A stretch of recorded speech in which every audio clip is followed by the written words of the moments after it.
Bonjour les amis, bonjour à tous. Alors les amis, on va parler un petit peu des tomates. Alors les tomates les amis, une chose importante, pourquoi depuis 3 ans je ne taille plus mes tomates? Pourquoi depuis 3 ans? Allez on y va, on va au jardin les amis. Bon les amis, depuis 3 ans, j'ai une production phénoménale de tomates. Bah ouais, c'est une production phénoménale, regardez là. Hein. Alors, je sais pas, chaque pied de tomate me donne quasiment, et je vais vous dire pas loin de, je vais vous dire au moins une dizaine de kilos. Pourquoi? Parce que j'apporte du bon dans mon jardin. Et sur ma parcelle de 6 mètres sur 6 mètres, 25 pieds de tomates, et je vais vous dire, je mets 2 brouettes de fumier de cheval. C'est super important les amis. Hein.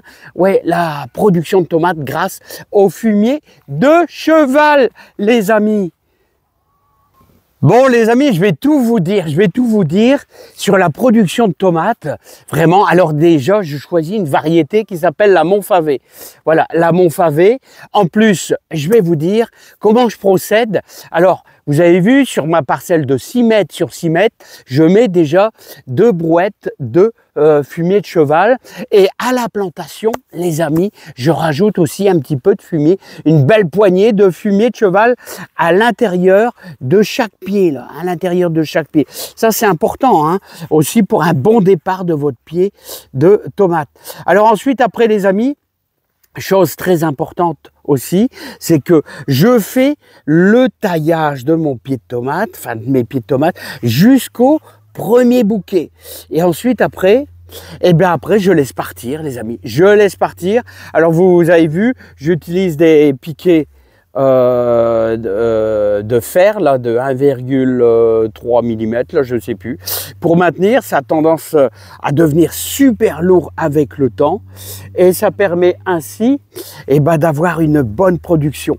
Voilà, mais par contre, s'il y a une chose que je fais les amis, vous voyez la réussite est là, hein, la réussite est là, c'est de la Montfavet. Ah ouais, j'ai oublié de vous dire, la Montfavet, c'est aussi une tomate précoce, hein, très très précoce, et donc forcément, les amis, on a de la tomate de bonheur, enfin de bonheur, plus ou moins, les amis. Ah ouais, parce que quand vous laissez partir beaucoup de gourmands, ce qui se passe, ce qui se produit, c'est que le pied de tomate est plus lent à faire venir toutes ces tomates à maturité parce que vous en avez énormément. Je vous dis, chaque pied de tomate produit presque 10 kilos. C'est vraiment fantastique. Et vous avez de la tomate qui a du goût. Pourquoi? Parce qu'on laisse beaucoup de feuilles, beaucoup de feuillage. Mais il y a un risque d'avoir plus de maladies. Voilà, voilà, les amis. Alors ensuite, qu'est-ce que je voulais vous dire? Aussi, je récupère de gros gourmands.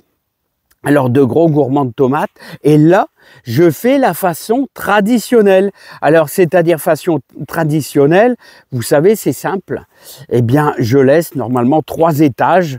Mais là, j'ai pas été sage. Regardez, 1 étage, 2 étages, 3 étages. Et là, je suis au 4e étage. Et alors là, n'oubliez pas qu'on va attaquer le mois de septembre. Et donc, le mois de septembre, le refroidissement, ouais, ici, on est dans le nord, les amis. Hein. On est dans le nord, donc c'est pas évident. Hein. C'est franchement pas évident. Hein. Alors là, c'est bien sûr l'haricot, fin septembre, vous voyez, qui sont en train d'être pollinisés par nos bourdons, là. Ah, dommage, il y a des collets. Hein. Voilà, et ça, c'est très important, hein, d'avoir une bonne pollinisation pour tous nos légumes. Et il y a de la belle salade aussi. Alors, chose super importante, les amis, n'oubliez pas, on va attaquer début septembre. Gardez mes beaux navets, arrosage fréquent. Voilà, j'ai éclairci un petit peu mes grosses paresseuses. Voilà, et là, ce sont mes radis april. Voilà les amis. Bon écoutez, en tout cas, ça c'est bien, ça c'est une bonne chose qu'il faut faire. Alors moi je vous invite chaque année à bien préparer votre terre. C'est super important, préparer sa terre pour le jardin. Alors les amis, moi je vous invite dès le mois de décembre, bien sûr faire des engrais verts, étaler bien sûr votre compost, ça je le fais chaque année, beaucoup de compost. D'ailleurs je vais composter tous mes feuillages de tomates, même s'ils sont malades, même que je vais mettre ça carrément dans le fond, et tout va être mangé par les vers, là les amis. Et ce que je peux vous dire, ce qui est chose très importante, c'est d'apporter beaucoup d'humus avec le compost, et puis surtout apporter beaucoup de fumier de cheval. Le fumier de cheval, c'est très important pour avoir un beau jardin. Voilà. Moi les amis, c'est tout ce que je peux faire pour vous aider. Vous allez avoir une production de tomates vraiment prodigieuse, surtout si vous mettez des variétés précoces comme la Montfavet que j'adore. C'est une hybride, bien sûr on ne peut pas récupérer les graines, mais vous pouvez faire ça avec d'autres. En plus, je peux vous conseiller une très bonne tomate cerise qui est la Sunrise Blue Bee. Elle est délicieuse cette tomate cerise. Les amis, je vous laisse plein de joie, plein de bonheur, plein de réussite dans votre jardin. Et je vous dis, préparez bien votre terre pour devenir des champions de la tomate, les amis. Allez, à bientôt.